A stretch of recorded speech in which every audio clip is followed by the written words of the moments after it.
میرے عزیز، یہ 5 سوال نبی پاک علیہ السلام فرماتے ہیں۔ ایک بندہ تھا جو بڑا ڈرتا تھا رب کی بارگاہ میں کھڑا ہونے سے، اتنا ڈرتا تھا کہ خوف طاری ہو گیا، اس پر خشیت پیدا ہو گئی۔ اس نے اپنے بچوں سے کہا جب میں مر جاؤں نا، یہ صحیح حدیث میں موجود، جب میں مر جاؤں نا تو مجھے جلا دینا، اور پھر اگر میرے وجود کا کچھ حصہ بچ جائے تو اسے پیس دینا، پھر اسے ہوا میں اڑا دینا، مجھے ختم کر دینا۔ میں اپنے رب کی بارگاہ میں کھڑا ہو کے سوالوں کا جواب نہیں دے سکتا۔ پتہ تو سارا ہے نا سردار کو کیتیاں کا من دانم کے من دانم، جو اعمال کیے ہیں اس کی خبر تو ہے نا، باقیوں کو شک ہے کہ اس میں گناہ کیا ہوگا، پر ہمیں اپنا تو پاک ہے نا، پتہ تو سارا ہے نا۔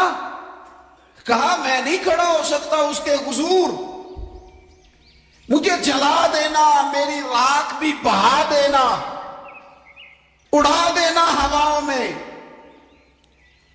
نبی پاک علیہ السلام فرماتے بندہ تھا سچا، یہ کام اس نے کیا اللہ سے ڈر کے۔ کریم محبوب علیہ السلام فرمانے لگے اللہ تعالیٰ نا قیامت کے دن ذرات کو حکم دے گا کہ اس کے وجود کے ذرے جمع کرو، اس کا وجود جمع کیا جائے گا۔ جس رب نے پہلے بنایا ہے وہ دوبارہ بنانے پر بھی قادر ہے۔ اس کے ذرات کو جمع کر کے گوشت پوشت دے کے وجود دے کے کھڑا کر کے اللہ پوچھے گا بتا یہ کام کرنے کا تجھے کس نے کہا؟ عرض کرے گا مالک میں ڈر گیا تھا نا، تیری بارگاہ میں کھڑا ہوں سوالوں کے جواب دوں، یہ کام مشکل تھا میں ڈر گیا۔ تو نبی پاک صلی اللہ تعالی علیہ وسلم فرمانے لگے رب فرمائے گا فرشتوں یہ میرا بندہ نہ سچ کہتا ہے، یہ واقعی مجھ سے ڈر گیا تھا، گواہ ہو جاؤ میں نے اس کے لیے جنت کا فیصلہ کر دیا۔ اپنی طبیعت میں، اپنے مزاج میں، اور یہ خوف خدا گھر سے شروع کریں۔ بیوی سے گفتگو کرتے بھی اللہ سے ڈریں، ماں باپ کے حقوق ادا کرتے بھی اللہ سے ڈریں۔ اگر اللہ نے آپ کو وسعت دی ہے، بہن بھائی کمزور رہ گئے ہیں تو اللہ سے ڈریں اس مسئلے میں۔ اگر اللہ تعالیٰ نے آپ کو کسی شخص کے اوپر حاکم بنایا ہے، کوئی آپ کا ملازم ہے، کسی شخص کو آپ کے پاس ڈیوٹی کرنا پڑتی ہے تو اس کے بارے میں اللہ سے ڈریں۔ میرے نبی پاک علیہ السلام نے اپنے ظاہری وصال کے وقت جو وصیتیں فرمائی تھیں، فرمایا تھا عورتوں کے بارے میں رب سے ڈرنا، اپنے غلاموں کے بارے میں، ملازمین کے بارے میں رب سے ڈرنا، اور آپ کے پاس میرے پاس جو امانتیں ہیں ان امانتوں کے بارے میں رب سے ڈرے۔ اور ہمارے پاس جو دین کی امانت آئی ہے، ہمیں جو نبی پاک کا امتی بنایا گیا ہے، ہمیں جو کہا گیا ہے کہ تم رسول اللہ صلی اللہ علیہ وسلم کے اعلیٰ اخلاق پہ عمل کرنا، تو ڈرو نہ اس بات سے۔ اتنے عظیم رسول کے امتی ہو کر ہمارے حالات کیا ہیں، ہماری کیفیات کیا ہیں؟ آپ یقین کریں زندگی گزر گئی لوگوں کی روتے پر دنیا داری کے لیے، گھر کے حالات کے لیے، اپنی عزت کے لیے۔ کاش کبھی رب کے لیے بھی روئے ہوتے، کبھی اس کے خوف میں روئے ہوتے۔ نبی پاک علیہ السلام کے صحابہ پر نہ خوف طاری تھا اللہ کا، اور وہ خوف غلبہ کرتا تھا، باتوں میں نہیں، تقریروں میں نہیں، نشستن گفتن برخاستن نہیں، لوگوں کو دکھانے بتانے کے لیے نہیں، اپنے دنیاوی معاملات کو بہتر کرنے کے لیے نہیں، بلکہ رب کا خوف ان لوگوں پر طاری ہوتا تھا۔ اللہ کے محبوب علیہ السلام نے نا آیہ مقدسہ تلاوت کی، یا ایھا الذین آمنوا قوا انفسکم واہلیکم نارا وقودھا الناس والحجارہ، اے ایمان والو خود بھی دوزخ کی آگ سے بچو اور اپنے گھر والوں کو بھی بچاؤ، اور اس آگ سے بچو جس کا ایندھن آدمی اور پتھر ہیں۔ تو ایک نوجوان صحابی نے سنا تو وہ ڈر گئے، کانپ گئے، اتنا ڈرے کہ کانپ کر بے ہوش ہو گئے قرآن پاک سن کر۔ حضور علیہ السلام نے ان کے دل پر ہاتھ رکھا تو دل دھڑک رہا تھا،